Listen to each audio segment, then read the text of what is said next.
Duilio Ines, ormai sono molti mesi che siete in terapia qui da me. Troppi. No, troppi lo dice lei, ma io in qualche modo sto cercando di fare il mio lavoro, sa, con lei.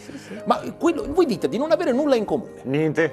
Non avete amicizie in comune, Zero. non avete delle passioni in comune, No, non avete degli hobby, non avete nulla in comune, nulla che vi accomuna. nulla. Allora la domanda che sorge spontanea è: perché state ancora insieme? Manca 5 anni di mutuo, dottore. No, intendevo perché avete un interesse in comune, lo avete? Sì. Allora, 2-3% annuo, tasso fisso. ma no, vedete, questa è una situazione veramente molto complessa. Io credo che dovremo vederci ancora molto a lungo. Molto a lungo. Ancora guardare Skype a vedersi, dottore, ancora. Vede, Sapete signor che va a Duilio. finire il mutuo a Caio? No, allora, signor Duilio, lei è troppo venale. Troppo Io venale. sono troppo Sì. venale, Se mi permetta lei, io sono un professionista. Sono un professionista, Giusto. sa. Ecco, io ho anni e anni di studio. Ha ragione, guarda. Ma voglio pagare tutti i misti anni di studio. perché Ma vede scusa, con me, ma guardi, io non lo so. Posso dire, dottore, Sì, come direbbe anche Freud, te sei un ebete. Ma cosa Ecco, si guardi, deve non, venire su? non avrei usato queste parole, ma confermo la diagnosi. Bravo. Ecco, Dottore, guardi, mi sì, scusi, sì. dottore, ma adesso si permetta, è mesi che sento che mi dice delle robe che sono ovvie.